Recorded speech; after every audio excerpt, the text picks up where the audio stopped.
Bienvenue à cette rencontre intitulée Écrire pour l'audio avec les éditions Luni qui proposent un concept d'écoute innovant.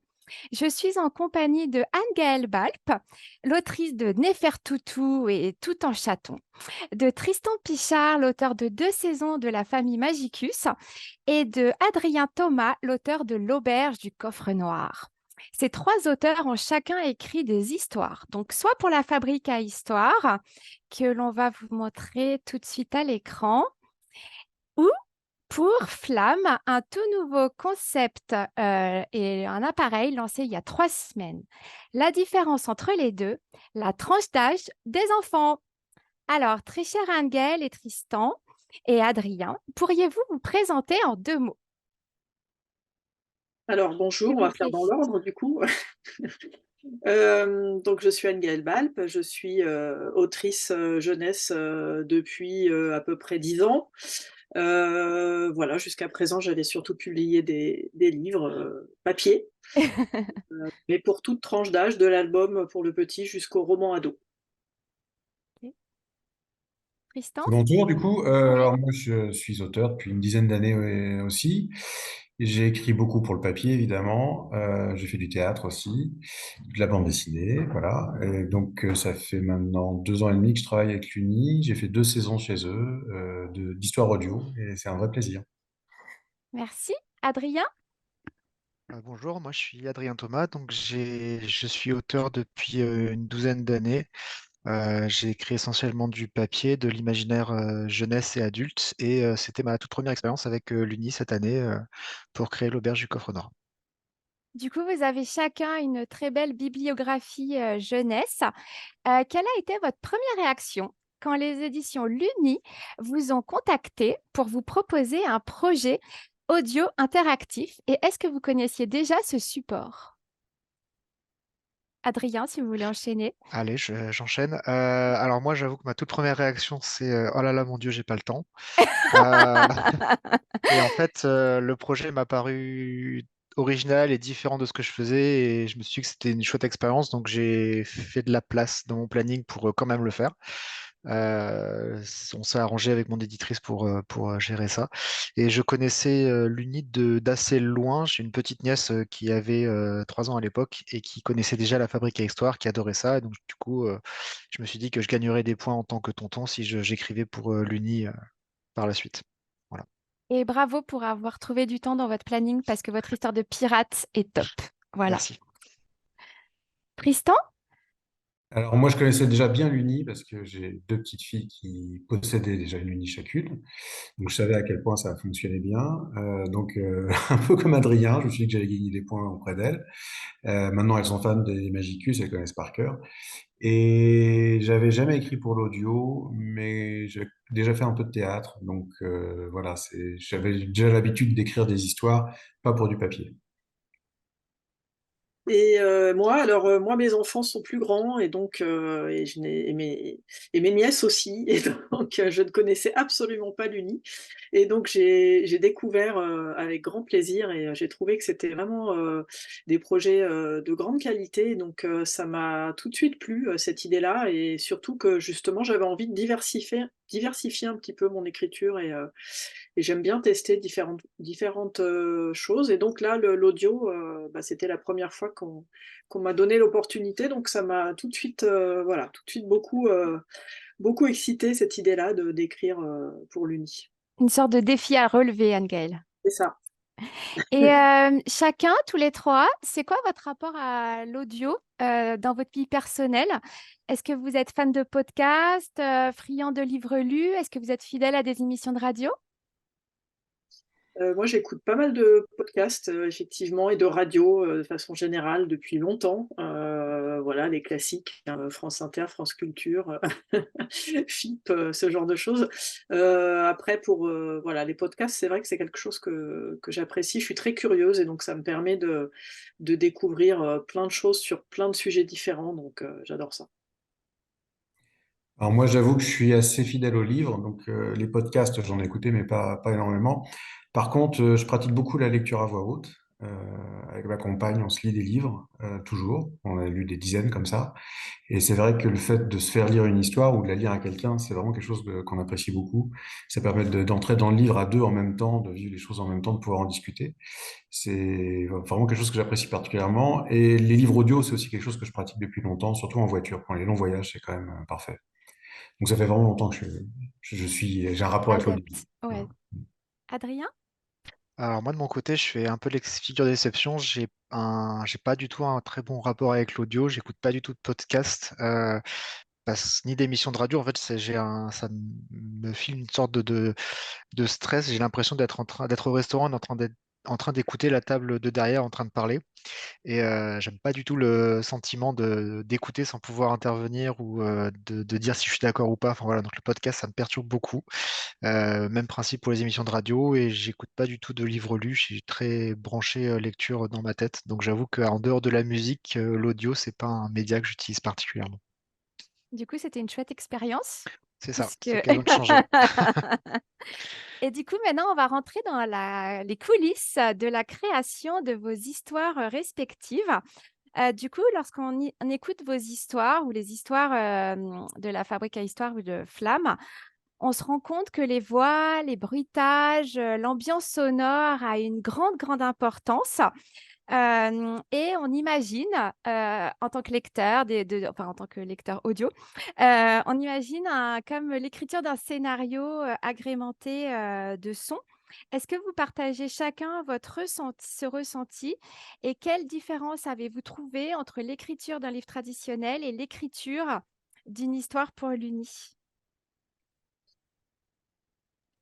Je vais m'y coller. Je- Alors moi, j'avoue que j'ai travaillé pour la première fois un peu en livre dont vous êtes le héros, en fait. Je me suis inspiré de ça quand j'étais petit, les livres dont vous êtes le héros. J'ai travaillé en arborescence pour faire en sorte qu'il y ait un maximum d'options possibles, d'interactions, etc. Mais du coup, j'avoue que j'ai très peu pensé à l'audio en tant que tel. Je m'en suis rendu compte à un moment quand j'ai dû intégrer une chanson de pirate dans le texte et que je me suis dit que les acteurs allaient devoir le chanter, qu'il allait falloir que ça rime et qu'il y ait le bon nombre de pieds pour qu'ils se gourrent pas au moment des paroles. Et là, j'ai commencé à réfléchir un peu plus au côté audio. Mais j'avoue qu'en dehors de ça, je suis assez peu sorti de ma zone de confort de l'écriture pure et dure de texte, je pense. Alors du coup, pour juste un tout petit rappel, vous avez écrit une histoire de pirate, du coup l'auberge du coffre noir, vient juste de sortir dans le nouvel appareil de l'Uni qui s'appelle Flamme. Et du coup, la petite particularité, c'est pour rappeler, en fait, Flamme, c'est beaucoup de participe à l'aventure avec une écriture d'un scénario à arborescence, puisque les enfants, à contrario de la Fabrique à Histoire, font des choix au fur et à mesure de l'écoute. Alors que la première boîte, c'était plus des choix avant l'histoire. Donc voilà, c'était une petite précision pour tous ceux qui nous écoutent. Et du coup, Adrien, donc l'écriture en fait de l'auberge n'a pas eu une grande différence avec un autre livre dont vous êtes le héros que vous auriez pu écrire. Et Assez pourtant, il y a peu, tout ouais. un aspect sonore. Du coup, vous avez peut-être instinctivement écrit dans votre scénario en fait des éléments qui permettent en fait d'inventer après Ouais, bah, je les pense sons. que j'ai fait en sorte d'avoir suffisamment d'environnements différents et Voilà, c'est ça. de rencontres avec beaucoup de personnes, etc., pour qu'instinctivement on ait le chant des mouettes ou les bruits des vagues ou de la foule ou ce genre de choses. Donc je pense qu'ensuite ça a été relativement, j'espère, simple pour les gens qui se sont occupés des bruitages de les intégrer au fil de l'histoire, je pense. Et Anne-Gaëlle, pour l'écriture de Néfertoutou et Tout en Alors, chaton. moi j'ai une petite expérience, vraiment petite dans l'animation, donc tout ce qui est dessin animé, de scénario et dans le film aussi et donc du coup, bah, c'est vrai qu'instinctivement, moi je me suis vraiment placée comme dans un dessin animé, comme un scénario de dessin animé finalement. Et donc j'ai effectivement, pas mal, indiqué de bruitage et d'effets sonores, tout en imaginant évidemment que le studio qui allait s'en occuper le ferait, encore mieux que moi. Mais en tout cas, c'est vrai que quand parfois ça me venait en tête, j'imaginais tout à fait les bruitages, les sons et donc je les ai notés. Voilà, mais après, c'est vrai que moi j'ai écrit pour la Fabrique à histoire pour l'instant. On en parlera peut-être, mais du coup, il n'y a pas eu trop cette idée d'arborescence puisque, il y a 3 choix au début et hop, l'histoire se déroule, à partir des 3 choix faits, dès le départ. Mais vous avez dû quand même, avec vos petits rajouts, bien aider les comédiens pour la lecture. Je sais pas, peut-être. En tout cas, c'est surtout les plus que les voix, c'est surtout les bruitages, les effets sonores que j'ai imaginés puisqu'il y a une histoire de passage dans le temps et cetera et donc voilà, il y a des bruits de communication, un peu parasites, avec un savant qui est, dans le futur donc ça, je l'avais noté, par exemple. Et vous, Tristan? Moi, ça a changé pas mal de choses à ma manière d'écrire. Euh, Quand on écrit pour le papier, il y a beaucoup de choses pour planter l'ambiance et tout ça qui sont dans la description. Et là, évidemment, c'est très différent. Parce que c'est vraiment le bruit, la fois les comédiens, évidemment, mais surtout les bruitages qui vont créer l'atmosphère. Moi, c'est une famille de magiciens. Donc, ils n'arrêtent pas de lancer des sortilèges rigolos. Et donc, il y a des petits bruits qui indiquent que la magie est à l'œuvre, etc. Il y a beaucoup de gags autour de plantes magiques qui poussent à des vitesses accélérées. Donc, ils ont trouvé des environnements sonores pour créer tout ça. Et tout de suite, l'atmosphère est mise en place sans que moi j'ai besoin de faire beaucoup de descriptions. Donc ça, c'est une grande économie. Voilà, pour moi, ça me soulage. Et du coup, je peux vraiment me concentrer sur les dialogues. Comme il y a moins de descriptions, ça parle plus. Et moi, c'est ça qui m'intéressait, c'était le côté théâtral, c'est-à-dire il y a des échanges entre les comédiens. Et voilà, ce qu'on peut difficilement faire à l'écrit trop longtemps. C'est un dialogue qui durerait des pages et des pages, ça serait assez vite ennuyeux. Après, il y a Ouais. aussi l'aspect arborescence dont parlait Adrien, qui vraiment, là pour le coup, moi aussi, je l'ai vécu comme un livre dont vous êtes le héros. J'étais très fan quand j'étais petit et j'aimerais beaucoup en écrire en vrai, ce que j'ai encore jamais fait. Mais c'est vrai que cette question d'essayer de trouver des arborescences qui soient intéressantes, quel que soit le chemin que prend l'auditeur, c'est vraiment passionnant, quoi. Il y a pas, en plus, c'est pas comme le livre dont vous êtes le héros, on peut mal faire les choses et se tromper dans ses choix. Là, il faut que tout soit bon. Donc, quel que soit le choix de l'auditeur, il faut il en ait pour son argent. Donc, que ce soit intéressant et drôle et que ça avance, etc. Mais du coup, on peut se permettre d'avoir 4 ou 5 fins différentes en fonction de ce que fait l'auditeur, des choix qu'il fait au fur et à mesure de l'histoire. On va revenir juste après sur l'arborescence parce que c'est très intéressant, surtout que Adrien l'a vécu et Anne-Gaëlle est en train de le vivre. Juste, je vais rebondir sur la question des dialogues. C'est vrai que quand on écoute vos 3 univers, vos 3 histoires, c'est très, très dialogué. Est-ce que Anne-Gaëlle et Adrien, vous avez ce même sentiment que Tristan, d'avoir peut-être mis plus de dialogue qu'un petit roman qui aurait été destiné à la même tranche d'âge? Pas pour moi. Moi, j'aime beaucoup les dialogues, en fait. Enfin, ça fait partie des choses que je préfère écrire. Donc non, j'ai l'impression d'avoir, à peu près, manipulé on va dire, la même quantité de dialogue. Non, c'est vrai que moi, j'ai pas eu une impression d'énorme différence par rapport à ce que je fais d'habitude. Finalement, quand j'écris, même pour le papier, j'ai toujours, dans la tête, un petit dessin animé qui passe, un petit film, donc c'est toujours comme ça que j'écris, en fait. Donc là, ça m'a pas beaucoup perturbée finalement. Bon, bah, sans le faire exprès, vous avez réussi parce que j'ai écouté et du coup, quand on a Eureka, tête carrée, serre-tête, parce qu'il faut le dire quand même, c'est très drôle ce que vous avez écrit et vous avez beaucoup joué sur les noms des personnages, notamment. On a l'impression voilà, qu'ils n'arrêtent pas d'échanger, de parler entre eux et ça crée tout un rythme passionnant. Adrien, vous avez mis plus de dialogue aussi ou pas Alors dans votre histoire? moi, je suis un peu comme Anne-Gaëlle, j'ai tendance à beaucoup les utiliser dans mes textes en général parce que je trouve que c'est plus dynamique pour faire passer des informations, etc. Après, j'avoue que j'en ai mis quand même un peu plus, je pense. Pas tant pour rajouter du dialogue que pour éviter les descriptions qui me semblaient peut-être un peu plus pénibles à écouter, moins intéressantes et moins dynamiques si j'en mettais trop. Du coup, j'ai essayé de faire passer peut-être encore davantage d'informations dans les dialogues et encore moins dans les descriptions pures et dures. Et du coup, on va rebondir là avec ce que disait Tristan sur l'arborescence. Donc, je répète, hein, l'Uni, comme c'est tout nouveau avec Flamme, du coup, il y a vraiment deux propositions en fait aux enfants. Il y a les histoires à composer où ils choisissent au démarrage en fait des objets, des lieux, ou partage ton aventure avec des choix intermédiaires. Est-ce que Anne-Gaëlle ou Tristan qui avait écrit justement des histoires à composer. Est-ce que vous avez, pour écrire vos histoires, parce qu'à chaque fois, en fait, dans votre univers, il y a une dizaine d'histoires que l'on peut écouter selon les choix qu'on fait de manière aléatoire, hein, quelque part. C'est pas du tout linéaire, comme par exemple, les enfants n'écoutent pas forcément la première histoire que vous aviez écrite. Comment vous avez fait justement pour que toutes ces histoires, en fait, puissent avoir un lien cohérent et être écoutées dans un sens aléatoire?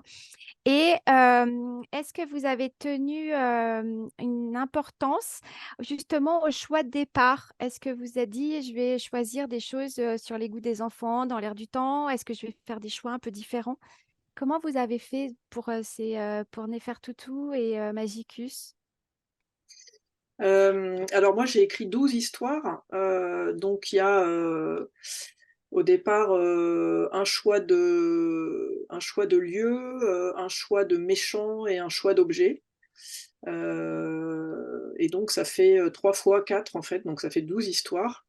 En fait, moi, je me suis imaginé écrire une série comme d'autres que j'ai déjà écrites, avec un univers récurrent, des personnages récurrents. Là, toujours inspiré du dessin animé, j'ai imaginé qu'il y ait toujours un méchant à affronter. Et puis à chaque fois, c'est une histoire complètement différente finalement, mais on a, comme dans une série, le même univers, les mêmes personnages. Des choses qui reviennent systématiquement, pratiquement dans le même ordre finalement, voilà. Donc une fois de plus, je me suis vraiment basée sur le dessin animé, enfin l'animation, quoi. Et est-ce que vous êtes parti d'une très, très, très grande liste, justement, de ces petits éléments qu'on choisit au début? Ou est-ce que vous avez déjà une idée précise de ce qu'il On fallait? on en a discuté, avec Anaïs, donc on est parti sur des choses assez classiques de, lieux, objets, voilà, c'est ce qui semblait être le plus simple. Alors les lieux, bon, moi j'ai choisi l'Égypte. Les lieux, connus, des enfants en Égypte sont pas non plus, infinis, hein, donc la pyramide, le palais, voilà, ça s'est fait assez naturellement finalement. Pour les objets, c'était plus compliqué parce que ce sont des histoires un peu loufoques et donc comme je disais tout à l'heure, il y a un rapport avec le futur et donc il y a des inventions et comme ce sont des animaux, il fallait trouver des objets en lien avec les animaux donc voilà, là, c'était plus les jeux de mots et le côté un peu humoristique qui a primé sur les choix des objets. Tristan, du Mhm. coup, pour votre première histoire à composer avec la famille Magicus, est-ce que vous pouvez nous expliquer un peu comme Anne-Gaëlle, comment vous avez procédé? Bah, c'est un peu le même principe, si ce n'est que moi, il y avait 8 personnages, donc les 8 membres de la famille, le grand-père, la grand-mère, le papa, la maman, le fils, la fille, et les 2 animaux domestiques, à savoir un chat et une grenouille. Ouais. Donc on choisit quel personnage va vivre une aventure au début et où ça va se passer. Et comme le parti pris, c'était de faire une famille de sorciers, mais dans un univers ultra quotidien, ils vont à la piscine, à l'école, à la bibliothèque, ce genre de choses. Et donc l'enfant décide de faire une aventure avec le fils qui va à la bibliothèque ou la grenouille qui va à la piscine, etc. Et après, il a donc cette aventure qui est assez courte. Je pense que ça dure à peu près 6 minutes, une histoire. Et voilà comment ça s'est passé. Et c'est vrai que là, pour le coup, pour moi, c'était comme écrire des sketchs. C'est-à-dire que ça faisait 16 sketchs à écrire. Il fallait que ce soit à chaque fois un truc qui soit refermé sur lui-même. On peut les écouter dans n'importe quel ordre. Des fois, il y a des choses qui se répondent. Donc, il y a des gags un peu récurrents qu'on retrouve d'une histoire à l'autre, évidemment. Mais on peut en écouter qu'une. Et voilà, on est content. Et on n'est même pas obligé d'écouter les 15 autres pour apprécier. Et ça, c'était intéressant dans la mesure où ça permettait de vraiment développer chacun des caractères.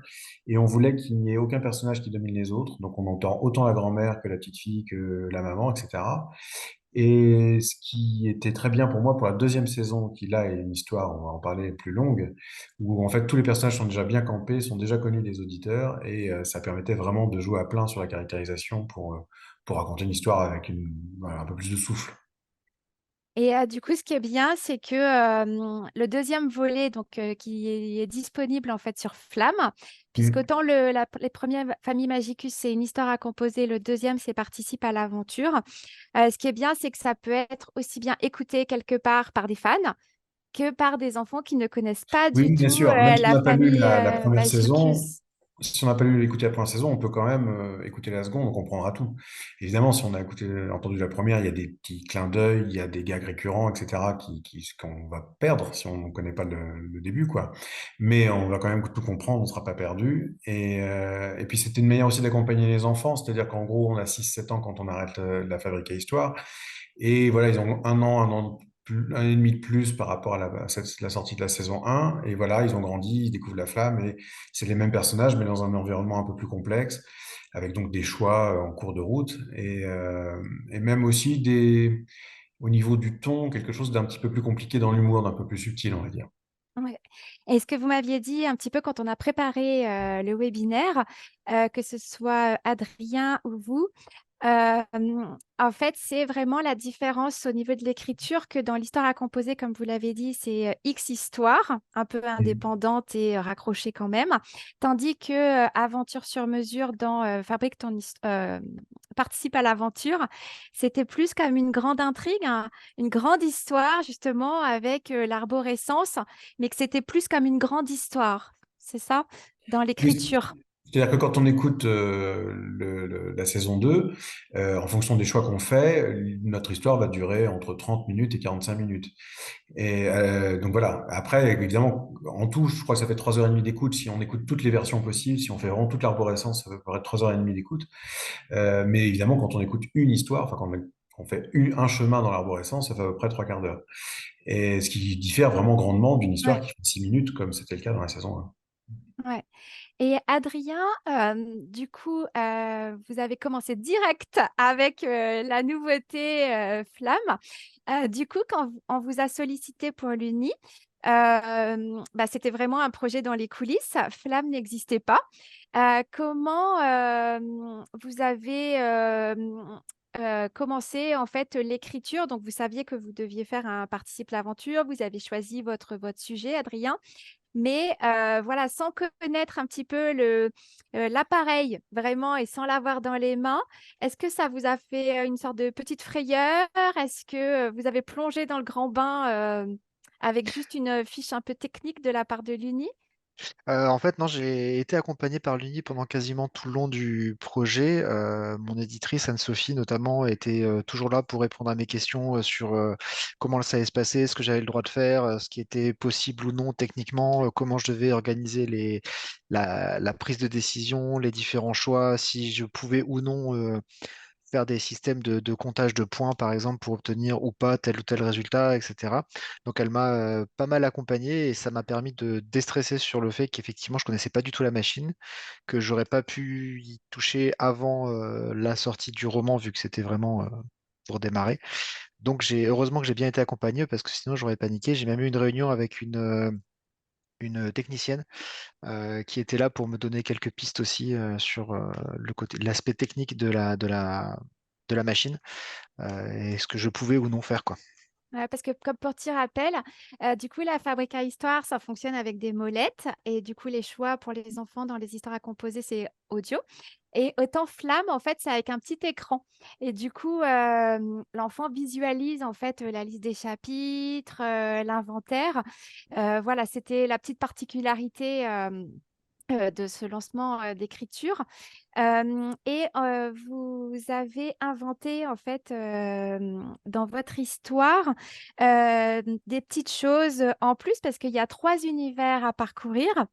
Il y a un coffre à ouvrir. C'est vraiment l'auberge du coffre noir porte bien son nom parce qu'il trône au milieu de l'auberge. Il y a 2 clés à trouver. Est-ce que c'est vous qui avez créé cette interactivité? Comment vous avez conçu en fait Alors, en fait, on m'avait demandé d'écrire 3 branches différentes et ça m'est venu, je me suis demandé si ce serait pas marrant de faire que il fallait faire d'abord 2 branches pour débloquer la troisième et arriver au bout des 2 branches pour obtenir des clés qui permettraient d'ouvrir le coffre pour accéder ensuite à la dernière aventure qui suit l'ouverture en fait. Du coup, ouais, c'est moi qui avais proposé ça. Alors là encore, je connaissais pas encore très bien les spécifications techniques de la machine. Donc j'ai dû envoyer, j'ai eu une super idée. Je dis, ouh, je vais complètement faire ça. Puis après, je me suis dit, et si ça marche pas, si c'est pas possible. Donc j'ai d'abord envoyé un petit mail à Anne-Sophie en mode, est-ce que j'ai le droit de faire ça? Elle m'a dit, super idée, on y va, on fait ça. Et du coup, je me suis lancé pour faire une interaction avec d'abord deux aventures totalement indépendantes, pour commencer par la première ou la deuxième qui chacune parviennent à l'obtention d'une clé qui permettent, une fois qu'on a l'idée, d'ouvrir le coffre et d'ouvrir l'accès à la troisième aventure. Ça a l'air passionnant, on a envie de jouer, on a envie d'écouter. Très chère Anne-Gaëlle, du coup, comme on l'a dit, vous avez écrit une histoire à composer, pour commencer avec la fabrique à histoire, avec Néfertoutou et Touton Chaton. Du coup, là, il y avait 12 complots à imaginer. Et là, on va rentrer encore plus dans les coulisses parce que vous êtes en train, Anne-Gaëlle, de commencer un nouveau projet.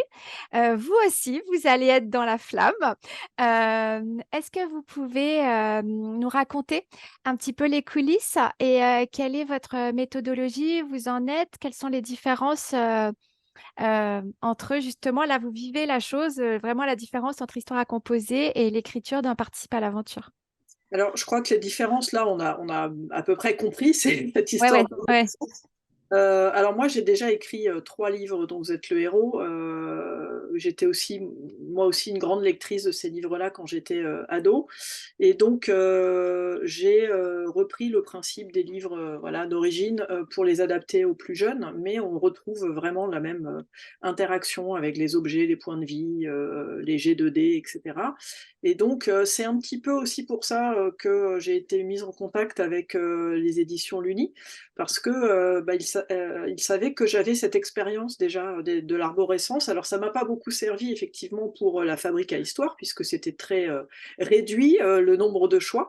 Mais c'est vrai que pour la flamme, du coup, là, je retrouve d'autant le plaisir que j'ai quand j'élabore les arborescences de mes livres Tuer le héros, qui sont édités par Larousse. Et donc, bah, je commence par l'arborescence, effectivement. Alors, ça me semble plus simple, ce que je fais, pour Flamme parce que, ce sont des textes quand même plus courts que ce que je fais dans Tuer le héros. Et donc, voilà, je suis assez, à l'aise avec ça, puisque j'ai déjà pas mal pratiqué ce type d'écriture. Mais c'est vrai que ça m'a beaucoup plu quand, chez Luni, ils m'ont expliqué que dans la nouvelle boîte, on aurait un inventaire, voilà, qu'il y aurait plus de possibilités d'interaction. Je me suis dit: «Ah bah tiens, là, on se rapproche vraiment de ce que je faisais, par ailleurs».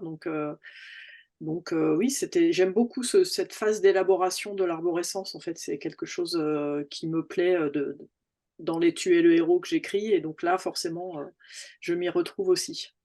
Et du coup, ce que vous m'expliquez hier, c'est que bien avant de commencer à écrire, il faut justement créer une sorte de schéma. Après, je ne sais pas comment, à quoi ça ressemble, mais du coup, que vous écrivez pas directement, qu'il y a toute une construction Voilà, mais il narrative. faut, Ouais. en tout cas moi d'abord je pense que mes collègues vont peut-être, confirmer, mais c'est vrai qu'il me semble qu'on est obligé d'abord de concevoir, alors peut-être pas forcément toute l'arborescence parce que ça fonctionne sous forme de chemin, hein, de branches, donc on n'est pas obligé de forcément faire prévoir toutes les branches différentes pour commencer à écrire. Si on a envie, on peut alterner, mais il faut effectivement faire une sorte de carte, de cartes de chemin de toutes les histoires avec tous les choix possibles et les conséquences qu'auront ces choix pour être sûr que toute la construction tienne debout et mène justement à des fins différentes avant de le mettre à écrire. Sinon, c'est compliqué d'écrire dans le désordre. Enfin, voilà, il faut avoir cette espèce de plan de vol quoi, sous les yeux pour pouvoir après écrire les paragraphes qui vont correspondre à chaque étape, à chaque choix. Et est-ce que le fait d'avoir écrit en fait votre première histoire à composer, ça va vous aider ou vous donner, je sais pas moi, un autre automatisme pour écrire justement la suite. Enfin, la suite. la nouvelle histoire. Alors, peut-être pour le côté audio, ça, Ouais. il y a quelques petites choses que j'ai apprises grâce à ma première expérience pour ce qui est de l'audio, par exemple, préciser qui parle au début parce qu'on connaît pas, l'auditeur ne connaît pas forcément les voix de tous les personnages. Voilà, des petits détails comme ça.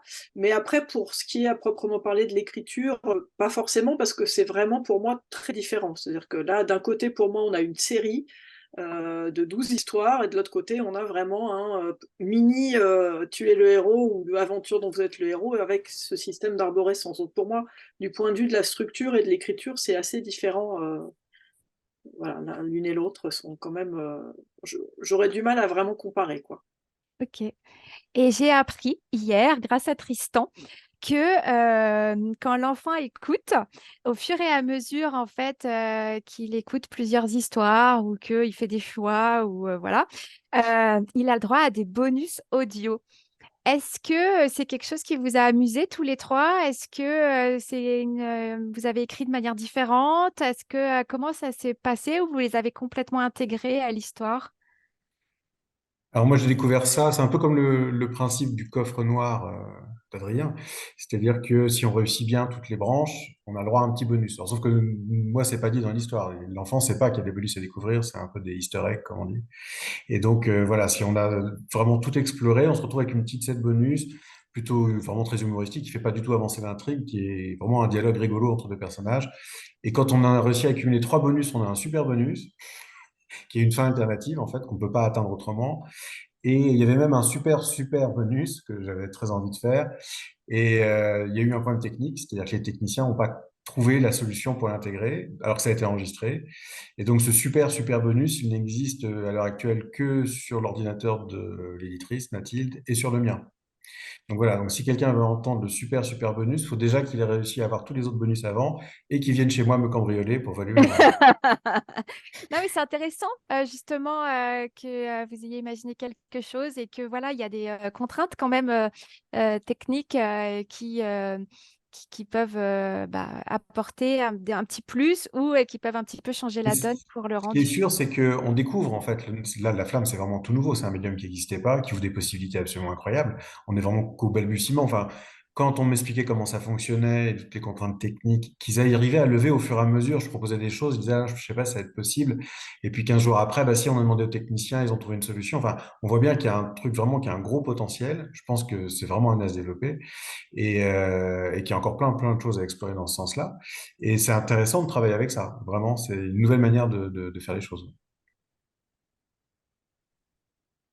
Adrien, Anne-Gaëlle, vous avez vécu cette expérience du bonus aussi ou pas?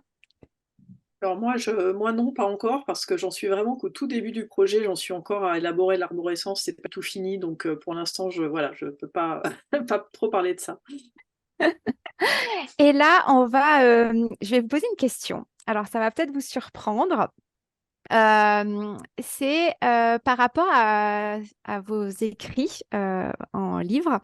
Est-ce que tous les trois, si vous aviez dû adapter Je suis un autre, Mozart vu par un ado ou L'affaire Circé en BD, est-ce que votre travail narratif aurait été identique et qu'apporte à votre avis de plus l'audio que par rapport au dessin? Pas facile comme, Vaste question. Pour moi, il me semble que ça serait assez différent parce que l'image est quand même. Bon, j'ai pas beaucoup d'expérience en BD en plus. J'en ai écrit une petite série pour les petits chez Nathan. Donc, mais c'est vrai qu'il y a un côté statique un peu de l'image qui est très différent. Et pour le coup, les petits trucs audio qu'on rajoute dans nos textes pour l'Uni, je suppose que on les rajoute en dessin, en bande dessinée, que ce soit les effets sonores justement en bande dessinée par exemple, ou les choses comme ça, ou les ellipses par exemple, 3 jours plus tard, trois petits points. Bon. Donc, bon, mais j'ai peut-être pas assez d'expérience en bande dessinée pour vraiment pouvoir comparer, mais il me semble que bon, je vais laisser Tristan et Adrien répondre, mais il me semble que ça me semble assez différent. Mais bon. Ah ouais, c'était vraiment pour montrer ce que l'audio peut apporter de plus par rapport au dessin, parce que j'adore les BD aussi. Et du coup, je trouvais ça intéressant le parallèle entre le rajout sonore et le rajout Après visuellement. l'audio, c'est l'immersion, je pense, Ouais, qui est quand même assez particulière. C'est ce que j'aime moi, par exemple, dans la radio ou dans les podcasts, c'est le côté immersif de l'écoute, quoi. Alors, pour Mozart, on va donc savoir si on pourrait l'adapter en audio, ça c'est sûr, ça s'y prêterait vraiment, puisqu'on pourrait passer des extraits des œuvres dont le livre parle. Euh, Après, je pense que ce serait assez ennuyeux en BD, pour le coup, parce que c'est une jeune fille, elle a 12-13 ans, qui raconte la vie de Mozart en faisant en tenant une chaîne YouTube. Donc chaque chapitre est conçu comme un épisode d'un truc en vidéo, en fait. Et donc elle est toute seule devant sa caméra, puis elle raconte la vie de Mozart, etc. Donc à l'écrit, ça passe très bien, cette espèce de transposition bizarre où en fait c'est une vidéo qu'on raconte. Je pense que ça marcherait très bien aussi à l'audio, mais par contre, en bande dessinée, bah, ça resterait quand même balado devant sa caméra dans sa chambre. Ce serait un petit peu limité, quoi. Et j'aurais pas envie de faire des moments où on voit Mozart dans sa vraie vie et où c'est plus Esther qui raconte la vie de Mozart. Ce qu'on serait tenté de faire si on devait faire une transposition en bande dessinée. J'ai pas, ça, c'est pas ça que je trouvais intéressant dans le Mozart vu par une ado. Ce qui me plaisait vraiment, c'était de raconter un compositeur, que moi personnellement j'adore, euh, vraiment dans la bouche d'une adolescente et que ce soit sa vie qu'on raconte. Parce que dans le livre, on la voit avec son ouais, frère, ouais. avec son beau-père et sa mère, etc. Donc ça raconte aussi bah, la vie d'une jeune fille de maintenant, quoi, dans une famille recomposée et tout ça. Donc voilà, je pense Ouais, qu'en ouais. BD, ce serait pas terrible. Et du coup, plus fort en audio, dans l'immersion. Ouais. Petite question, tout à l'heure, Tristan l'a un peu évoqué. Est-ce que Adrien ou Anne-Gaëlle, quand vous écrivez, en fait, vous essayez de lire vos propres textes pour voir le rendu un petit peu de ce que ça donnerait à l'oral si Alors, moi, j'avoue que c'est un réflexe que j'ai pris pour les dialogues. Quand j'ai un doute sur un dialogue, quand j'ai un doute sur le réalisme ou la pertinence d'un dialogue, j'essaie de le tester à l'oral, voir si ça marche, si le rythme fonctionne, si ça semble crédible qu'une personne parle comme ça, s'adresse comme ça à quelqu'un d'autre, etc. J'avoue que pour les descriptions, je le fais jamais. J'y réfléchis pas. Pour moi, les descriptions, c'est un réflexe d'écriture de livre, en fait. Donc, j'avoue que j'y réfléchis pas du tout à ce que ça peut donner à l'oral. Je le fais vraiment que pour les dialogues. Et moi, je sais que beaucoup d'écrivains, lisent à voix haute, pas seulement leurs dialogues d'ailleurs, mais leurs textes en général et c'est vrai que moi non, je ressens absolument pas le besoin de le faire, même pour les dialogues, voilà, dans ma tête ça suffit. Après peut-être que j'ai tort, je ne sais pas, mais peut-être que mes dialogues sont mauvais, mais mais en tout cas non, j'ai pas besoin de je pense qu'au contraire entendre ma voix, dire les dialogues, ça me gênerait plus qu'autre chose finalement. Et on a bientôt terminé ce superbe webinaire qui est passionnant. Et du coup, petite question pour la fin. Là, toutes vos histoires existent dans soit Flamme, soit La Fabrique à Histoire. Tristan ou Anne-Gaëlle, qu'est-ce que vous avez ressenti quand vous avez entendu le rendu euh, une fois que c'était fini, mis dans la boîte? Moi, j'ai pas arrêté de rire. C'était vraiment super. Non, parce que les comédiens, ils s'en donnent à cœur joie. C'est vrai qu'il y a des personnages. J'adore la grenouille. Voilà, ouais, c'est ça, la grenouille, entre autres. Et non, non, non, c'est un bonheur parce c'est des vrais comédiens, absolument talentueux, et ils arrivent à faire vivre ça de manière très amusante. Il y a un personnage c'est le grand-père, et la seule ligne de dialogue qu'il a dans toutes les histoires, c'est Humph. Quoi qu'il arrive, quoi qu'on lui dise, il fait Humph. Toute la famille comprend ce qu'il veut dire. Et donc, le comédien, il fait un Humph différent à chaque fois. Et du coup, ça devient vraiment tordant. Et non, non, non, à chaque fois, je me marre vraiment beaucoup en les entendant. Et c'est un peu comme ce que vous aviez imaginé en écrivant. Pas forcément, parce que notamment la voix de la grand-mère, je l'imaginais vraiment très différente. Et disons, ça fonctionne très bien tel que la comédienne le fait, hein, mais nous, on se fait une idée dans notre tête, et puis bah, c'est un peu comme quand on travaille avec un illustrateur. Ouais. On voit les personnages dans notre tête, et puis c'est pas forcément ce qui va être représenté après en dessin, mais c'est pas grave, parce que très vite, on oublie ce qu'on avait imaginé, et bah, voilà, les dessins ou la voix réelle se substituent, et puis ça marche très bien comme ça, c'est parfait. Au contraire, c'est bien d'être surpris. Et Anne-Gaëlle, est-ce Oui, que pour vous moi avez eu aussi, l'occasion d'écouter?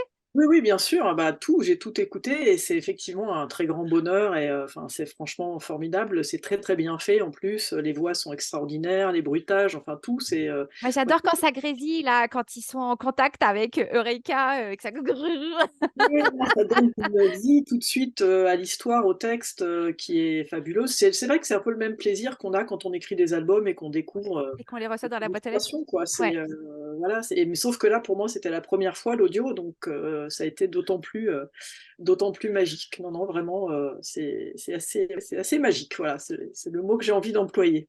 Je peux raconter peut-être une petite anecdote. Dans un de mes Allez-y. textes, il y a un truc avec une tongue qui est découpée dans une serviette éponge. Alors, c'est important dans l'histoire, et donc il y a le personnage qui se balade avec des tongs avec une serviette éponge, et donc il y a le bruiteur a trouvé un bruit qui ressemblait à des tongs fait par une serviette éponge. Et donc quand j'entends le truc, déjà c'est drôle et tout, ça me fait marrer. Et en plus je me dis, il y a un gars qui a cherché peut-être pendant 1 heure quel était le bruit qui allait bien correspondre au bruit des tongs et tout ça. Je trouve ça merveilleux qu'il y ait autant de gens qui se mobilisent derrière, les techniciens, les comédiens, ça, pour faire vivre notre texte, quoi. Il y a un côté vraiment magique à ça. Ouais. Non, non, moi j'ai tout écouté et je trouve que les comédiens ont été vraiment forts et qui mettent vraiment en lumière en fait vos textes, votre humour, parce que vous avez tous les trois. Bon, les pirates, il y a de l'humour, mais un peu plus caché, mais en tout cas, on ressent bien l'énergie en fait de vos textes dans l'audio, dans l'ambiance, dans les voix et on s'en lasse pas et on a envie d'écouter toutes les histoires. Donc bravo à tous les trois. Anne-Gaëlle, bonne continuation pour l'histoire en cours. Euh, la pression, la pression. Mais le En tout- plaisir aussi quand même. Ouais, mais à mon avis, la construction de l'arborescence, tout ça, ça doit pas être très, très simple quand même. Du coup, merci beaucoup, beaucoup à tous les trois d'avoir participé à ce webinaire. Donc, Anne-Gaëlle Balp pour Néfertoutou et Tout en chaton. Adrien Thomas pour l'auberge du coffre noir et la chanson dont il parlait tout à l'heure est vraiment très chouette. Et merci Tristan Pichard pour la famille Magicus Merci. où j'ai beaucoup, beaucoup rigolé. Voilà, merci infiniment. Si vous avez des questions, tout ça, n'hésitez pas de consulter le site internet de l'Uni. Hein, et comme je vous le disais tout à l'heure, vous pouvez tout à fait écouter des extraits des histoires dont on a parlé aujourd'hui. Et Donc, puis, on peut préciser que les éditions Luni seront en stand D24 au niveau 1 au Salon du Livre et de la Presse Jeunesse en Seine-Saint-Denis dès mercredi prochain. Je ne sais pas s'il y a des moments où on pourra vous retrouver tous les trois. Si vous Moi, je voulez. passerai sur le stand de l'Uni, oui, mais je ne sais pas trop à quel moment, le samedi sans doute. Alors moi, je suis en dédicace, mais pas chez l'Uni, du coup, parce que c'est difficile de dédicacer l'audio. Mais je serai en dédicace le samedi et le dimanche, donc dans les programmes, ça doit être annoncé. Voilà. Et moi, je serai en dédicace le vendredi, le samedi, pareil, sur d'autres stands d'éditeurs sur le salon. Donc, c'est facile de me y retrouver normalement. bah alors, ne Parfait. vous inquiétez pas, moi en tout cas, je viendrai vous voir tous les trois.